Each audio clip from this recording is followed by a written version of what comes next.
Ciao raga, salut tout le monde, bienvenue dans cette nouvelle revue de presse. On est en direct dans cette journée du 24 avril, le jeudi 24 avril. On va avoir l'occasion ce matin de parler ensemble de l'évolution qui est en train de connaître cette Serie A. Il y a eu une très belle demi-finale de Coppa Italia hier entre l'AC Milan et l'Inter. La fin d'une 33e journée de Serie A aussi qui s'est faite en deux temps suite au décès du pape François. Beaucoup de choses à expliquer sur ce principe-là, beaucoup d'évolutions. J'ai essayé de vous trouver des actualités aussi récentes qui datent un petit peu plus simplement de cette journée, notamment avec cet extrait de la Repubblica par rapport à un quasi-scandale que la Serie A évité. N'hésitez pas à interagir avec moi dans le chat. J'aimerais d'abord connaître le club de Serie A que vous supportez, histoire que je sache les informations qui vous intéressent. Est-ce que je peux aussi vous ramener comme info pour les prochaines revues de presse? Et puis on va partir tranquillement dans cette revue de presse. Donc avec cette première une du Repubblica, un journal romain. C'est pas l'édition d'aujourd'hui, c'est l'édition d'hier. Et vous allez très vite comprendre pourquoi. La Serie A, sa solo litigare. La Serie A ne sait que se chahuter, se combattre, lutter. Pourquoi la Serie A ne sait que lutter? Parce que on a évité un énorme scandale hier. La raison est très simple. Inter-Rome, et en cas où l'Inter-Roma c'est un exemple, l'Inter voulait absolument décaler le choc de Serie A qui va avoir lieu ce week-end entre l'Inter et l'AS Roma pour avoir notamment un jour de récupération en plus en vue de sa demi-finale de Ligue des Champions face au FC Barcelone. Ils avaient fait cette requête à la Ligue avait accepté que l'Inter soit donc la seule équipe à jouer ce samedi, jour de funérailles du pape François. Le Napoli a tout simplement menacé des poursuites en justice si ce match avait lieu. L'une des raisons engagées par le Napoli est notamment la suspension de Bastoni et de Mkhitaryan que l'Inter aurait pu purger face à l'Hellas Vérone, le match juste après la Roma, et non pas face à l'AS Roma. Deux énormes cadres donc qui, s'ils avaient été présents face à la Roma, auraient probablement changé la donne. N'hésitez pas à me dire dans le chat ce que vous pensez de cette mesure-là, puisque on va le voir dans quelques instants, mais l'AS Roma et l'Inter vont finalement s'affronter ce dimanche, comme prévu. Pas de match le samedi pour respecter en Italie cette journée de deuil national et surtout cette journée euh, de funérailles pour le pape François. Et les Républicains tenaient à expliquer tout ça, puisque la Lega avait dans un premier temps accepté le recours pour que l'Inter et l'AS Roma soient la seule rencontre disputée samedi, avant que l'Inter ne fasse finalement machine arrière. Je vous parle de tout ça puisque le programme de la Serie A, on le connaît désormais, il s'affiche aussi sur votre écran. L'Atalanta affrontera Venezia pour démarrer cette journée vendredi soir. Et puis derrière, la journée du samedi sera donc absente de rencontres. Et le dimanche, ça va beaucoup jouer. Deux matchs dès midi et demi avec Como Venezia et Como Genoa et Venezia Milan. À 15 h, la Fiorentina affrontera le Napoli. Le choc donc tant attendu entre l'Inter et la Roma également. Deux rencontres dans la soirée ensuite. Juve Monza, le Napoli face au Torino. Et ça finira aussi le lundi avec trois autres rencontres. Une journée de Serie A donc complète, décalée et adaptée au calendrier suite aux événements récents en Italie et qui va nous permettre tranquillement de démarrer cette revue de presse avec donc les actualités de ce jeudi 24 avril. Vous l'avez vu dans le titre, dites-moi dans le chat si jamais vous avez regardé ce match hier. C'était l'une des rencontres les plus attendues, notamment pour l'AC Milan qui jouait clairement sa fin de saison sur la fin de cette double confrontation. Elle n'a pas déçu. Pour les Milanais, elle a été plus décevante pour les Interistes, puisque, comme vous le voyez sur cette une de la Gazzetta, solo Milan, crollo l'Inter, l'Inter qui s'effondre, l'Inter qui croule, défaite 3 buts à 0 pour les hommes de Simone Inzaghi qui s'inclinent dans cette demi-finale retour. L'Inter qui va dire dans un premier temps adieu au triplé, eux qui cherchaient à jouer sur tous les fronts, Serie A, Ligue des Champions, Coppa Italia. Une AC Milan de l'autre côté, 9ème, qui elle n'avait plus rien à espérer de cette fin de saison, va elle aller disputer une deuxième finale dans la même saison. C'était plus arrivé depuis 2007-2008, l'époque Carlo Ancelotti, pour les plus anciens et les plus anciennes qui nous suivent dans ce live. À l'époque, les deux finales avaient d'ailleurs été remportées par les Milanais. Une époque où donc il y avait eu la Super Coupe en Europe face à Séville et puis une finale de la Coupe du Monde des clubs face au Boca Juniors. Dans les deux cas, l'AC Milan s'était imposé. Nouvelle possibilité donc pour l'AC Milan de gagner une finale. Et pour connaître son adversaire, il faudra patienter ce soir. N'hésitez pas à suivre mes stories sur mes différents réseaux sociaux Calcioteo. Je vous tiendrai informé du résultat de l'autre demi-finale, Bologna-Empoli. tout en sachant que Bologne s'est imposé 3 buts à 0 au match aller et qu'on a donc de grandes chances de voir les hommes de Vincenzo Italiano affronter l'AC Milan. Ça jouera à Rome au milieu du mois de mai. C'est l'actualité principale donc de cette une de la Gazzetta que vous voyez sous vos yeux. Il y a d'autres actualités, forcément, dans cette revue de presse. On va pouvoir les voir notamment avec ce que le Corriere avait à nous dire, puisque la Gazzetta s'est quand même principalement concentrée sur cette actualité de l'AC Milan. Le Corriere qui nous parle évidemment de la Juve et puis aussi de l'AC Milan. On va commencer par cette Juve. Povera Juve, vous le voyez sur la une. Igor Tudor, l'entraîneur de la Juve, c'est sa première défaite depuis son arrivée sur le banc des Bianconeri et c'est peut-être une défaite au pire moment. Je vous afficherai le classement dans le chat dans quelques minutes. La Juve qui s'incline 1 but à 0 face à Parma, une Juve un petit peu en manque d'idées, mais surtout une Juve qui perd au pire moment la défaite qui les fait sortir du top 4 et de cette zone à qualification pour la Champions League. Bologne récupère cette quatrième place et puis derrière la Lazio et la Juve qui sont désormais à égalité de points.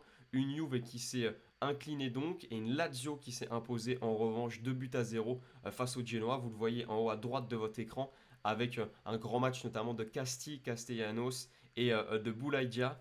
Les autres actualités qui sont évoquées sur cette une sont notamment la victoire, la remontée qui est en quelque sorte de la Fiorentina à Cagliari en Sardaigne. Une victoire de Buzyn qui permet aussi aux joueurs de Raffaele Pallettino de continuer à croire dans ce retour dans cette course à l'Europe, puisque la Fiorentina est quand même un petit peu retardée en ce moment. Je voulais vous le montrer au classement pour que vous puissiez le voir aussi. Bologne qui donc est désormais bien installé dans le top 4, une avance très courte mais qui leur suffit pour l'instant de disputer la Champions League à désormais 5 journées de la fin. L'Inter et le Napoli désormais à égalité, vous en avez sûrement entendu parler puisque je vous en ai parlé dans ma dernière vidéo. Marion qui nous dit dans le chat, j'avais très peur de Bologne en début de saison, je suis agréablement surpris. Qu'est-ce qui te faisait peur, Marion, pour soit l'avenir de Bologne, soit leur fiabilité? Parce que c'est vrai que cette équipe-là de Vincenzo Italiano surprend énormément cette saison. Il y aura cette possibilité même pour eux de retourner une deuxième fois en Champions League. Eux qui ont perdu Zirkzee, Calafiori, Thiago Motta, et finalement qui sont peut-être en posture de retrouver pour la deuxième fois en 2 saisons de suite cette Champions League. Bologne qui complète donc cette zone Champions League juste derrière l'Atalanta et puis devant. Ça va continuer à se battre. La Juve et la Lazio à égalité de points avec 59 unités au compteur. Juste encore derrière la Roma à 57 unités. La Fiorentina à 56. Et puis l'AC Milan dont je vous parlais tout à l'heure. Plus en difficulté, qui ne jouera probablement pas l'Europe la saison prochaine, mais qui va peut-être avoir une chance d'aller chercher quand même un ticket pour être européen, notamment avec cette finale d'Europa, cette finale League, cette finale de Coppa Italia, pardon. Dans la chute de cette une du Corriere, vous l'avez donc vu, Povera Juve, l'Inter en patron et Milan en patron, pardon, Milan Padrone et Inter Travolta. Ces deux actualités pour l'Inter qui s'écroule et cette victoire donc pour l'AC Milan, ça va nous permettre d'aller tranquillement sur la dernière actualité de cette revue de presse avec ce quotidien du Corriere qui s'est évidemment focalisé dans un premier temps sur bien l'actualité de la Juve et du Torino, puisque je vous l'ai expliqué dans la dernière revue de presse. Le Torino et la Juve sont les deux clubs principalement couverts par Tuttosport. De l'enchaînement de mauvais matchs de début de saison, une Ligue des Champions moyenne, je ne voyais pas Bologne aller récupérer une potentielle place en Ligue des Champions, nous dit Marianne dans le chat. C'est vrai que c'est une remontée assez extraordinaire qu'ils sont en train de faire les hommes de Vincenzo Italiano. On l'a vu sur cette saison, trop juste pour aller disputer une Ligue des Champions. Beaucoup de défaites parfois sur un manque d'expérience aussi. Je pense à des matchs comme face à Liverpool. Mais en Serie A, ça a continué d'enchaîner. Il y a cette possibilité pour eux d'aller aussi chercher une place en Coupe d'Europe en s'imposant face à l'AC Milan en finale si ils assurent face à Empoli ce soir. Deux fronts encore sur lesquels Bologne peut se battre sur la fin de saison et puis surtout une belle récompense pour Vincenzo Italiano et son travail qu'il avait accompli du côté de la Fiorentina, lui qui avait notamment été l'entraîneur déchu l'an dernier en finale de Conference League face à l'Olympiakos. Pour terminer tranquillement cette revue de presse, cette une de Tuttosport, je vous le disais donc, Focus Juve et Torino. Et puis ce titre qui est quand même assez dur, hein, avec un Kefren Turam qui se prend les mains dans le visage. Juve così butti via tutto, la Juve vous avez encore tout gâché. Très dur le quotidien de Tuttosport ce matin. qui vient évoquer ce que je vous expliquais il y a quelques instants, cette quatrième place de la Juve est perdue pour disputer pour l'instant la Champions League à 5 journées de la fin. La Juve n'est plus dans le top 4. Et puis le risque des millions en trop ou des millions perdus, c'est ce qui est aussi évoqué dans le petit encart juste au-dessus. Ciao Dedrez qui nous dit Forza Milan dans le chat. Qu'est-ce que tu as pensé de ce match évidemment de cette demi-finale gagnée hier 3 buts à 0. C'est vrai qu'on n'en a pas parlé, pas trop parlé pour l'instant du match, mais on peut s'étendre un petit peu aussi là-dessus. Même qui nous dit, vu leur confiance et leur professionnalisme ces derniers matchs, j'espère les voir prendre cette Coppa Italia. Forcément que le Bologne aura à cœur d'aller chercher ce gros match. Quel malheur pour la Juve. C'est une période difficile qui est en train de traverser cette Juve-là. Il y a des éditos qui vont sortir dans la journée de la part de plusieurs journalistes de ces différentes rédactions italiennes, mais ils sont notamment très critiques envers l'attaque. Vlahovic et Colomwani, c'est toujours aussi difficile pour les deux. Vlahovic semblait s'être bien relancé dans un premier temps sur son retour avec, avec Igor Tudor. Colomwani, lui, est déjà promis à retourner au Paris Saint-Germain cet été, selon la presse italienne, et il devrait même repartir du club de la capitale française pour aller chercher ensuite un autre club. Donc ça semble difficile aussi pour lui de savoir où est-ce qu'il sera la saison prochaine. Mais cette Juve-là qui a toujours été dit en difficulté, a en tout cas pas trouvé de solution hier face à Parme, où elle est allée encaisser le seul but du match, 1 but à 0, défaite à l'extérieur d'ailleurs pour les hommes d'Igor Tudor. Je travaillais, j'ai vu que la deuxième mi-temps, j'ai vu que la deuxième mi-temps, mais très bonne de toute l'équipe. On retient surtout l'équipe et pas les individualités comme avant, nous dit Dedresse par rapport au match entre l'AC Milan et l'Inter. Une rencontre qui a été globalement maîtrisée par les hommes de Consensao, mais on a surtout vu une Inter de plus en plus affaiblie physiquement. Ça a été difficile aussi. Sur le terrain, seulement deux de ses meilleurs buteurs de la saison qui étaient titulaires, Lautaro Martinez et Di Marco. Il y avait aussi les blessés, Dumfries qui est toujours aussi décisif cette saison à l'Inter n'était pas là, Marcus Thuram n'était pas là non plus. Des joueurs qui marquent aussi à d'autres postes comme Davide Fratesi qui a démarré la rencontre sur le banc. Et puis ce qui a surtout été évoqué par la presse italienne, c'est justement l'absence de pointe devant. Marco Arnautovic en difficulté, Taremi pas dans le rythme, Correa aussi qui semblait loin d'être en forme. La Gazzetta d'ailleurs en avait parlé il y a quelques jours, il y a de grandes chances que sur ces trois noms que je viens de vous citer, les trois s'en aillent. Correa ne prolongera pas avec l'Inter, Arnautovic ne semble pas promis à rester aussi, lui qui a 35 ans. Et puis pour ce qui est de Taremi, son gros salaire depuis son arrivée à Porto pourrait aussi le pousser vers la sortie. Euh, et oui, on n'a pas eu le temps de faire un Nostro Milan hier, Dedresse, désolé pour ça. Marine qui nous dit toujours un manque de largeur du banc de l'Inter, espérant un joli mercato. Ça fait partie des choses qu'a envie de voir Simone Inzaghi et qui fait aussi que la presse italienne en parlait il y a quelques jours. C'est l'objectif de se renforcer de manière assez conséquente pour le mercato. Il y a un nom sur lequel la presse italienne se met déjà assez d'accord, c'est celui de Luis Enrique, le piston de l'Olympique de Marseille, qui avait été un peu été mis de côté par le club olympien. Il était allé se relancer du côté de Botafogo pendant quand même quasiment plus d'une saison et ça lui a permis de revenir en force cette saison sur les ordres de Roberto De Zerbi. C'est l'un des meilleurs hommes de la cité phocéenne et l'Inter parle déjà d'une offre entre 25 et 35 millions d'euros qui serait bouclée pour aller chercher le Brésilien et le ramener à l'Inter. À noter qu'ils ne seront pas les seuls, les Interistes, sur cette cible-là, puisque le Bayern Munich a aussi été évoqué par la presse italienne pour aller concurrencer ce dossier-là. Une concurrence aussi pour des noms, des cadors de la Juve. Ça me permet aussi de vous glisser cette info-là, puisque la presse anglaise commence à parler d'une offre de Chelsea pour aller chercher Kenan Yildiz. D'une manière générale, la Juve n'aura pas d'autre solution que d'aller vendre si jamais il n'y a pas une qualification en Champions League. Et c'est forcément quelque chose qui est à évoquer dans ce mercato, puisque cette possibilité pour la Juve de vendre, elle va être notamment sur les cadres et les joueurs qui ont une grosse valeur marchande.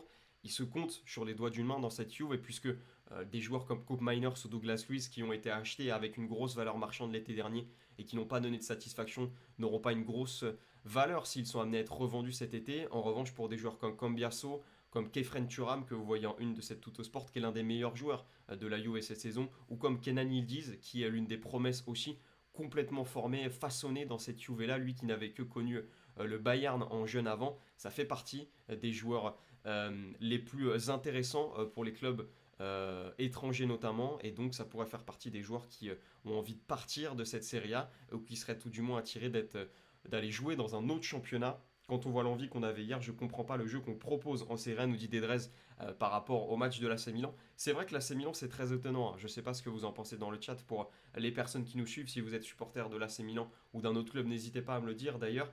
Mais l'AC Milan jouait sa saison sans aucun doute. C'est pas une grande surprise que de vous annoncer ça hier. Ils jouaient clairement leur saison hier et c'était la même composition que lors du match de Serie A qu'il y a eu ce week-end face à l'Atalanta. Et pourtant, ça a été des hommes complètement différents, complètement transcendés. La finalité de tout ça, c'est que l'AC Milan s'est imposé 3 buts à 0. C'est une défaite qui semble sévère dans un premier temps pour l'Inter et qui au final relance une AC Milan qui va jouer une finale de Coppa Italia tout en étant complètement distancé en championnat puisque je vous le remets à l'écran mais l'Inter va se battre jusqu'à la fin de la saison avec le Napoli pour disputer Scudetto tandis que l'AC Milan sera probablement pas européen tout simplement puisqu'ils sont encore assez loin de ces places européennes. Peut-être que la Roma qui réalise aussi une très très belle fin de saison, j'en ai pas parlé dans la revue de presse aujourd'hui parce que c'était pas évoqué sur les différents quotidiens italiens, mais il y a de grandes chances que ce soit plutôt cette Roma qui aille chercher un ticket pour l'Europe au dernier moment. La Juve et Bologne qui vont se disputer cette dernière place pour la Coupe d'Europe, mais l'AC Milan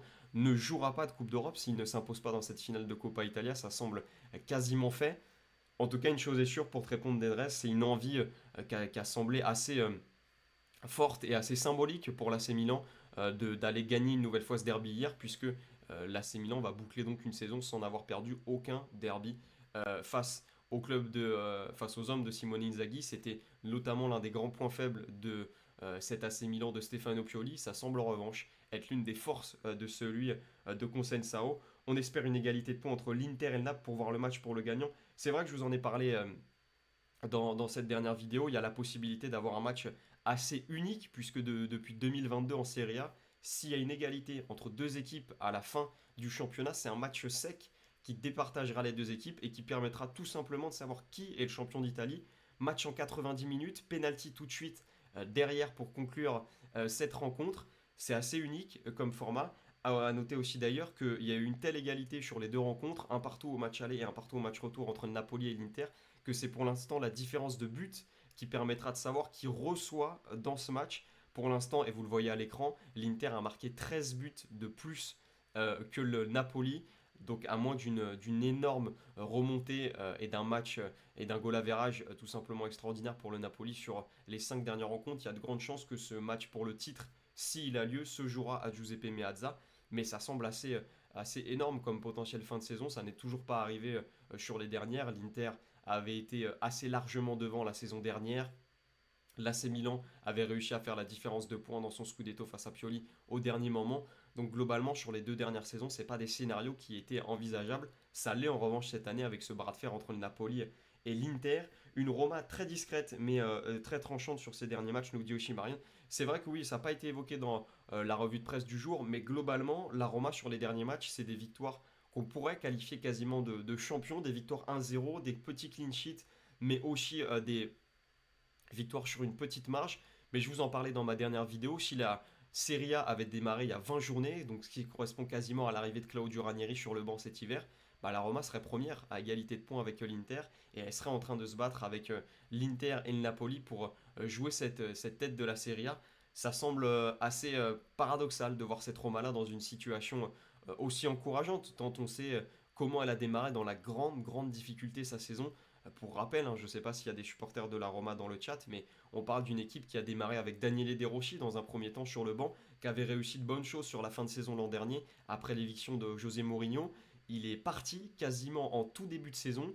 Ivan Juric a été dans un premier temps appelé en tant que pompée de secours. Ça n'a pas du tout marché pour l'ancien coach du Torino. Et puis derrière, une fois qu'Ivan Juric est parti, c'est Claudio Ranieri qui avait promis ne plus jamais remettre un pied sur un banc après avoir réussi à maintenir Cagliari en Serie A la saison dernière, qui est revenu à la Roma, un nouveau passage sur le banc, et là, ça semble assez extraordinaire ce qu'il a fait. Il y aura peut-être cette petite ombre au tableau avec cette élimination face à l'Athletic Bilbao en Europa League, mais d'une manière générale, pour une dernière saison sur le banc, c'est assez extraordinaire ce qu'est en train de réaliser Claudio Ranieri et aussi les joueurs de la Roma, qui semblent tout simplement inarrêtables sur cette fin de saison.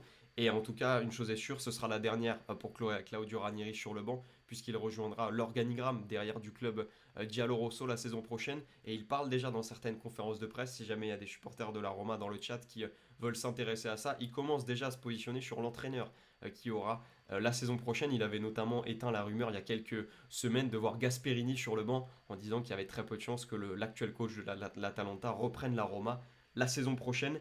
Pour Jiménez, on a des nouvelles sur le fait qu'il reste ou pas Alex Jiménez, car je l'aime bien ce petit un peu de lacune défensive, mais c'est toujours mieux qu'Emerson Royal.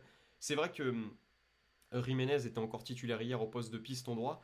Pour le coup, de ce que la presse italienne nous dit sur ces derniers jours, la vraie interrogation qu'il faut avoir pour ce joueur, Dedrez, je te réponds dans le chat, mais aussi pour les autres supporters de l'AC Milan qui nous regarderont en live ou en replay, il y a une interrogation sur son salaire et sur l'option de rachat qu'a le Real, puisque l'AC Milan a cherché à se positionner dès cet été pour l'obtenir définitivement. Le Real a laissé passer sans forcément se positionner là-dessus. Maintenant, il y a eu cette longue blessure de Dani Carvajal et il y a les performances de aussi Vasquez du côté du Real qui pourraient ramener Alex Jiménez du côté du Real dès la saison prochaine. Il a oscillé entre le groupe pro et la série C cette saison. À voir s'il repart du côté de l'Espagne. En tout cas, pour l'instant, du côté de la presse italienne, il n'y a pas eu d'annonce sur un potentiel départ ou sur une potentielle saison de plus pour le latéral qui, il est vrai, est très jeune, encore un peu de lacunes défensives, mais semble être une valeur un peu plus certaine. Walker qui d'ailleurs devrait rester du côté de l'AC Milan, je te vois en parler dans le chat d'Edrez. C'est pas forcément la valeur la plus sûre physiquement parlant, lui qui s'est déjà blessé depuis son arrivée en janvier dernier avec l'AC Milan, mais il devrait rester Kyle Walker alors que Emerson Royal semble être lui promis un départ. Alessandro Florenzi devrait lui d'ailleurs revenir d'ici peu dans la rotation de l'AC Milan, puisqu'il était sur le banc, il est sur le banc depuis les dernières rencontres, il s'est même échauffé hier à la mi-temps entre l'AC Milan et l'Inter dans ce derby. Finalement, on ne l'a pas vu apparaître sur le terrain. Je pense qu'on va pouvoir conclure cette revue de presse sur ces sages paroles. Je pense qu'on a fait le tour. Si jamais vous avez des dernières questions, n'hésitez pas, c'est le moment. J'ai essayé d'être le plus complet sur les informations qu'on a pu couvrir. Beaucoup d'actualités, vous l'avez vu, sur la fin de cette 33e journée de Serie A et aussi sur cette demi-finale retour en Coppa Italia. Je vous le rappelle pour les personnes qui viennent d'arriver et qui n'auraient pas eu l'information au début, c'est l'AC Milan qui sera en finale de Coppa Italia et connaîtra son adversaire ce soir, puisque Bologne à Empoli, le match retour c'est à 21h. Bologne s'est imposé 3-0 au match aller face à Empoli. Je vous tiendrai informé des résultats sur mes réseaux sociaux. Calcio Théo qui est aussi disponible sur YouTube, Facebook, Instagram et TikTok. N'hésitez pas à aller vous abonner, à aller suivre la page en dehors de ces revues de presse, puisque pour celles et ceux qui me découvriraient via ce live, je fais aussi des débriefs après chaque journée de championnat. Il y en aura donc un nouveau de débrief pour cette 34e journée de Serie A qui, vous l'avez vu dans cette revue de presse, aura connu pas mal de décalage, pas mal de mouvements et qui finalement se jouera le vendredi. Pas de match le samedi pour respecter le deuil national en Italie et les funérailles du pape François. Une tripotée de matchs le dimanche et puis quelques rencontres pour boucler cette journée de Serie A le lundi. Merci à toutes et à tous de m'avoir suivi. Je vous donne rendez-vous pour une nouvelle revue de presse très vite. Je vous tiendrai informé sur mes réseaux sociaux de la prochaine. Prenez soin de vous d'ici là et comme je vous l'avais dit il y a quelques temps, n'oubliez pas, suivre la Serie A c'est bien, mais le faire avec Calcio Théo c'est mieux. Prenez soin de vous et à très vite. Ciao.